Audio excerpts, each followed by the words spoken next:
Hello friends, welcome to my YouTube channel CV blog. आज हम आप लोगों को वट सावित्री व्रत पर सुने जाने वाली कथा सत्यवान और सावित्री की कथा सुनाने जा रहे हैं। एक समय की बात है, भद्र देश में अश्वपति नाम के राजा राज्य करते थे।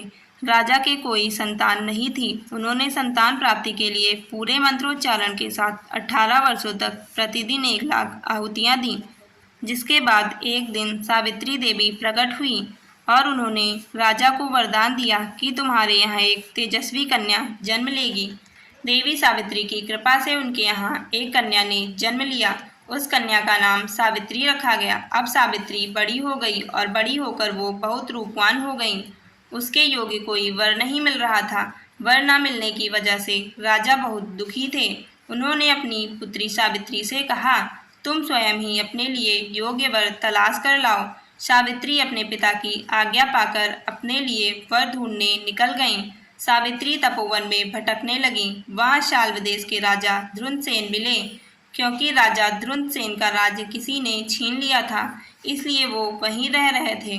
उनके पुत्र सत्यवान को देखकर सावित्री ने पति के रूप में उसका वरण कर लिया। इसके बाद सावित्री घर लौट आई। सावित्री जब घर पहुंची तो उसने देखा अपने पिता के साथ नारद ऋषि को। पिता के पूछने पर उसने बताया कि उसने साल देश के राजकुमार सत्यवान को अपना पति स्वीकार कर लिया है।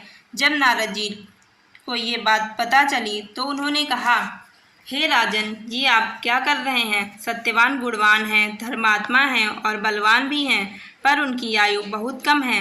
वो अल्पायु हैं। 1 वर्ष बाद ही उनकी मृत्यु हो जाएगी। नारद ऋषि की बात सुनकर राजा अश्वपति घोर चिंता में डूब गए। उन्होंने सावित्री से कहा, तुमने जो राजकुमार अपने लिए चुना है वो अल्पायु है। तुम्हें किसी और को अपना जीवन साथी बनाना चाहिए। इस पर सावित्री ने कहा, पिताजी, आर्य कन्याएं अपने पति का वरण एक बार ही करती हैं। राजा एक ही बार आज्ञा देता है और पंडित एक ही बार प्रतिज्ञा करते हैं और कन्यादान भी एक ही बार किया जाता है। सावित्री हट करने लगी, मैं सत्यवान से ही विवाह करूंगी। जब सावित्री नहीं मानी तो राजा अश्वपति ने सावित्री का विवाह सत्यवान से करा दिया। सावित्री अपने ससुराल पहुंचते ही अपने सास ससुर की सेवा करने लगी। समय बीतने लगा। नारद जी ने पहले ही सावित्री को सत्यवान की मृत्यु के दिन के विषय में बता दिया था। वो दिन जैसे जैसे करीब आने लगा, सावित्री अधीर होने लगी। सावित्री ने 3 दिन पहले से ही उपवास रखने शुरू कर दिए थे और नारद ऋषि द्वारा बताई गई तिथियों पर पितरों का पूजन भी किया। हर दिन की तरह सत्यवान उस दिन भी लकड़ी काटने जंगल चले गए और साथ में सावित्री भी गईं। जंगल पहुंचकर सत्यवान लकड़ी काटने के लिए पेड़ पर चढ़ गए। तभी उनके सिर में तेज दर्द होने लगा। दर्द से व्याकुल होने के कारण सत्यवान पेड़ से नीचे आ गए।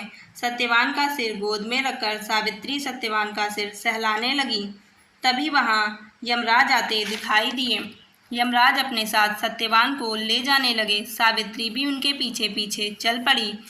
यमराज ने सावित्री को समझाने की कोशिश की कि यह विधि का विधान है, पर सावित्री नहीं मानी और यमराज के पीछे पीछे चल पड़ी। उन्होंने यमराज से कहा, सत्यवान को ले जाने नहीं दूंगी। सावित्री की निष्ठा और पतिपरायणता को देखकर यमराज ने सावित्री से कहा, हे देवी, तुम धन्य हो, तुम मुझसे कोई भी वरदान मांगो। सावित्री ने कहा, मेरे सास ससुर अंधे हैं और वनवासी हैं, आप उन्हें दिव्य ज्योति प्रदान करें।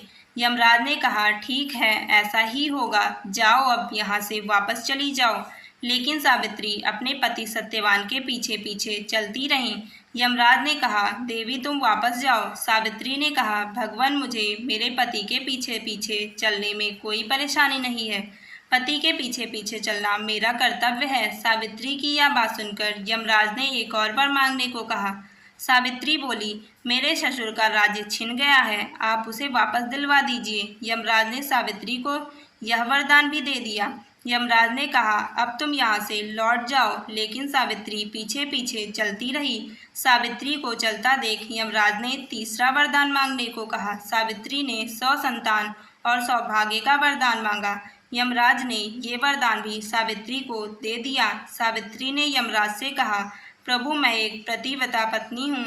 आपने मुझे पुत्रवती होने और संतानवती होने का वरदान दिया है। अब आप मेरे पति को कैसे ले जा सकते हैं? यह सुनकर यमराज को सत्यवान के प्राण छोड़ने पड़े। यमराज अंतर्ध्यान हो गए और सावित्री उसी वट वृक्ष के नीचे आ गई जहाँ उनके पति का मृत शरीर पड़ा था और सत्यवान फिर से जीवित हो गए और दोनों खुशी खुशी अपने राज्य को चल पड़े। जब वो दोनों घर पहुँचे तो उन्होंने देखा उनके माता पिता की दृष्टि वापस आ गई। इसके बाद उन्हें उनका राज्य भी वापस मिल गया। इस प्रकार सावित्री सत्यवान हमेशा सुख भोगते रहें। इस प्रकार सावित्री ने सत्य, प्रेम और धर्म से सत्यवान के प्राण वापस लाए और अब वो खुशी खुशी अपना जीवन बिताने लगे। तो फ्रेंड्स, ये थी वट सावित्री व्रत कथा। इस व्रत कथा को सुनने और व्रत करने से वैवाहिक जीवन या जीवन साथी की आयु पर आया किसी भी प्रकार का कोई भी संकट टल जाता है। आपको ये कथा कैसी लगी? और यदि आप लोगों को ऐसी ही और भी कथाएं सुननी हो तो कमेंट बॉक्स में कमेंट करके बताएं। वीडियो पसंद आई हो तो लाइक, शेयर और चैनल को सब्सक्राइब कीजिए और बेल आइकन प्रेस करना ना भूलें। Thank you.